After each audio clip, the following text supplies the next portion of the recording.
안녕하십니까. 12월 16일 오후 김경국 TV 시작하겠습니다. 어제는 제가 개인적인 일로 하루 방송을 빠지게 됐습니다. 죄송합니다. 헌법재판소가 윤석열 대통령의 탄핵 심판 첫 변론 준비기일을 12월 17일로 잡았습니다.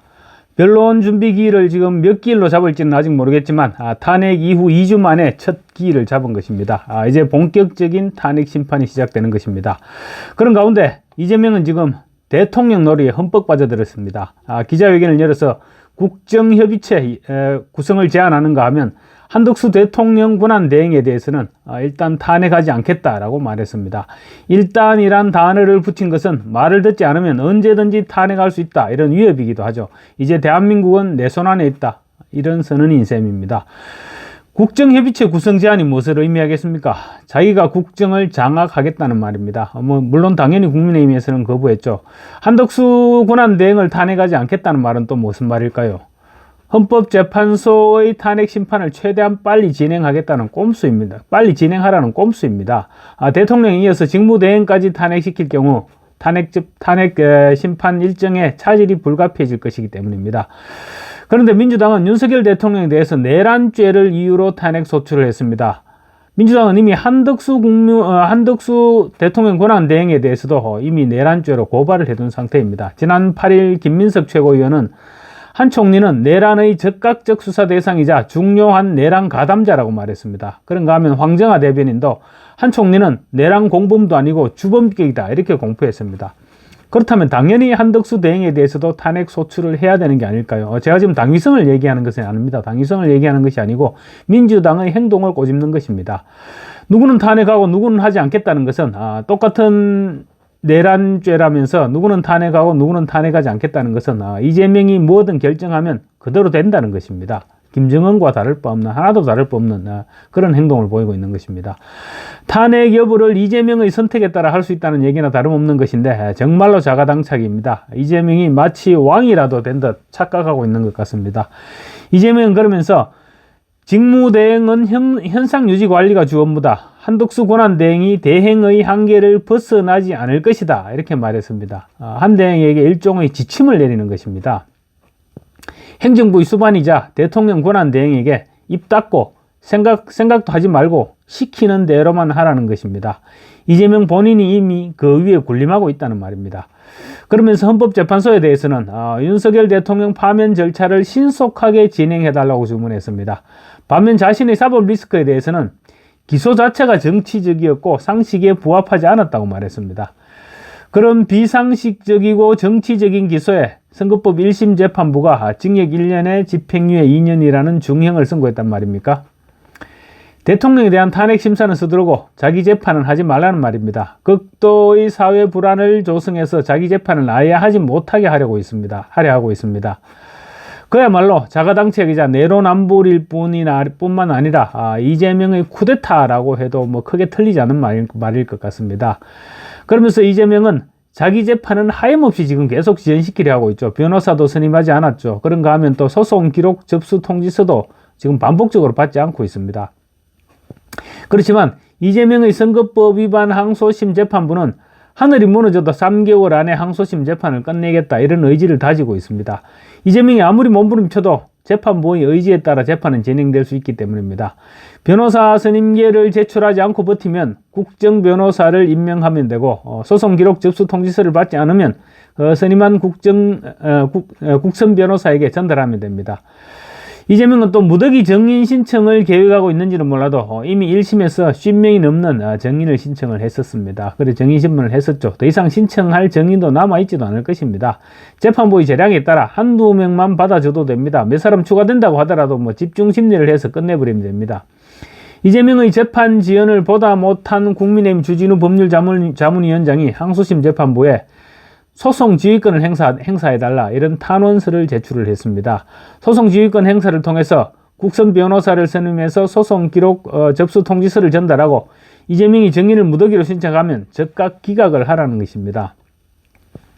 이재명은 대장동 재판처럼 재판 불출석으로 시간을 벌려 할 것입니다. 그렇지만 이 부분은 선거법 재판에서만큼은 불가능합니다. 선거법 재판은 골석 재판이 가능하기 때문입니다. 형사재판과는 달리 피고인이 나오지 않으면 피고 없이 재판 진행이 가능하도록 지금 되어 있습니다. 선거법은. 일반 재판의 경우 피고인이 불출석하게 되면 재판이 불가능합니다. 그래서 한두 차례 불출석하면 구속을 시킵니다. 구속 상태에서도 만약에 재판에 불출석하겠다고 하면 그때는 골석 재판이 가능합니다. 그렇지만 선거법 재판은 신속 재판이 생명이므로 불출석하는 피고인이 불출석하더라도 골석 재판이 가능하도록 되어 있습니다. 지금 이재명의 선거법 항소심 재판부는 사법부를 지킨다는 심정으로 재판에 임하고 있다고 합니다. 633 강행 규정, 그러니까 1심 6개월, 2심 3심 각각 3개월, 633 강행 규정이 무너지면 사법부가 붕괴된다, 이런 마음가짐이라는 것입니다. 따라서 633 원칙 준수 여부는 사법부를 지키느냐, 이재명에게 사법부가 무너지느냐를 판가름하게 되는 것입니다. 그리고 대법원으로 넘어가게 되면 이재명의 시간 끌기는 원천적으로 불가능하죠. 대법원이 정치적 고려만 하지 않는다면 재판은 지정된 시일 내에 결론을 내리게 될 것입니다. 이재명이 아무리 재판을 지연시키고 탄핵 심판을 앞당기려 하더라도 탄핵 심판이 이재명의 선거법 재판보다 앞당겨질 수는 없을 것입니다. 탄핵 심판이 이제 막 시작되기는 하지만 현직 대통령이 직접 진술을 하면서 반드시 필요한 증인들을 신청하는데 헌법재판부에서 받아주지 않을 재간이 있을까요? 윤석열 대통령 무슨 일이 있더라도 4월 18일을 넘기려 할 것입니다. 윤 대통령은 변론서까지 지금 본인이 직접 작성하고 있을 정도로 전력을 기울이고 있습니다. 내란죄는 또 집단범죄입니다. 내란죄일 경우 체계가 있죠. 체계가 있을 수밖에 없고 또 그래서 관련자들이 무더기가 될 수밖에 없습니다. 그런 상황에서 윤 대통령이 관련자들을 모두 정인으로 불러서 물어보겠다고 하면 시간이 오래 걸릴 수밖에 없을 것입니다. 4.18은 4월 18일은 두 가지 의미가 있습니다. 우선 이재명의 선거법 재판보다 시간을 끌 수 있을 뿐만 아니라 문형배, 이미선 두 헌법재판관이 임기를 끝나고 물러나게 되면 후임 임명이 불가능해집니다. 후임을 임명하게 되면 오히려 윤석열 대통령에게 더 유리해지죠. 후임을 임명하지 않으면 7인 체제에서 최종 결론을 내려야 하는데 역시 윤 대통령이 절대적으로 유리해지는 구도가 됩니다. 2대 2대 3, 그러니까 보수 2, 진보 2, 중도 3, 이런 2대 2대 3 구도에서 중도 3명이 넘어간다고 하더라도 보수 2명만 끝까지 반대하면 탄핵안은 기각되게 되어 있는 것입니다. 아마도 윤 대통령의 탄핵 심판 핵심 전략 가운데 하나가 4월 18일 이후까지 시간을 끄는 것이지 않겠나 싶습니다. 4월 18일의 의미에 대해서는 제가 며칠 전에도 한번 말씀을 드렸는데 지금 문형배 재판관 대행과 헌법재판소장 대행과 그리고 이미선 재판관의 임기가 끝나는 날입니다. 박근혜 전 대통령 탄핵 심사 때도 그랬습니다. 박한철 당시 헌법재판소장이 2017년 1월 31일 임기가 끝났습니다. 그래서 황교안 당시 대통령 권한 대행이 후임을 지명하려 했지만 민주당이 반대했습니다. 결국 3월 10일 헌법재판관 8명이서 최종 파면 결정을 내렸습니다. 당시 추미애 의원은 황교안 대행이 후임을 지명하려 하자 대통령 권한 대행이 헌법재판관을 임명한다는 것은 그야말로 황당한 어불성설이다, 이렇게 비판을 했습니다. 절대 반대를 했던 것이죠. 그리고 또 현재 공석 중인 헌법재판관 3명을 국회에서 추천하는 부분도 최대한 시간을 끌어야 됩니다.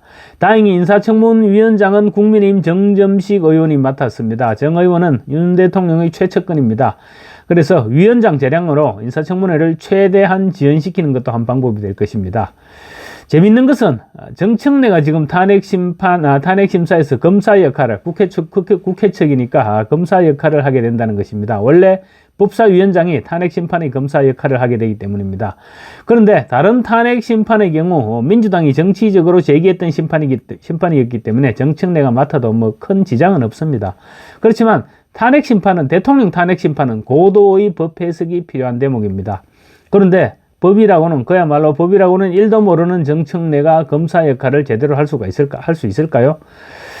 아무래도 민주당 입장에서는 엄청난 판단 미스를 하지 않았나 싶기도 합니다. 탄핵안 의결 전에 법사위원장을 판검사 출신으로 바꿨어야 되는데 아마도 정청래 본인이 고집하지 않았을까, 이런 생각도 없지 않습니다.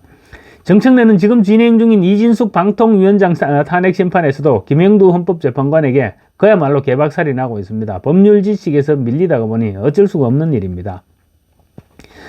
할 줄 아는 것이라고는, 정청래가 할 줄 아는 것이라고는 시한폭탄, 그리고 뭐 사제폭탄, 화염병, 이런 걸 시한폭탄은 아니죠. 사제폭탄과 화염병을 만들고 또 막말로 사람 비꼬는데도 또 일가견이 있죠. 그런 부분이 주특기인 정청래가 대통령 탄핵 심판의 검사 역할을 맡았다는 것은 그야말로 아이러니가 아닐 수 없습니다. 어쨌거나 탄핵 심판은 시작됐고 이재명의 집권 가능성도 그만큼 높아진 것은 분명해 보입니다. 이재명이 어떤 사람입니까? 자기 친형도 정신병원에 감금시키려 했고 검사를 사칭해서 사기를 쳐놓고도 자기가 그렇지 않았다고 오히려 역고발했다가 무고죄로까지 처벌을 받았던 사람입니다.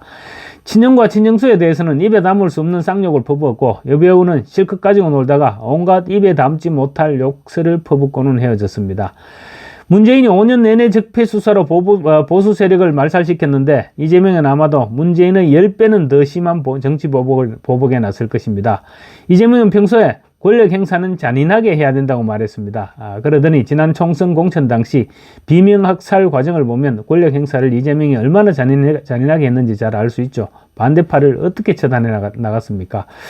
또 이재명은 정치 보복은 은밀하게 해야 된다고 했습니다. 그러더니 힘이 조금 생기니까 같은 얘기입니다만 지난 총선 공천 당시 당대표로서 비명계들에게 완전히 노골적으로 정치 보복을 했죠.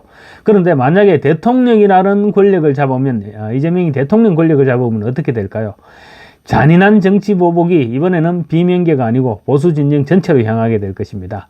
이재명은 또 적폐청산이 정치 보복이라면 얼마든지 하겠다고 했습니다. 아마 학살 수준의 정치 보복이 이어질 것입니다. 그래서 국민의힘 의원들 이제 오늘 한동훈 전 대표가 사퇴를 했죠. 사퇴를 했고 이제 비대위 체제로 돌입하게 될 것인데 정신 바짝 차리지 않으면 이재명에게 언제 뒤통수와 따귀를 한꺼번에 맞게 될지도 모를 것입니다. 정말로 정신 바짝 차려야 할 것입니다. 감사합니다.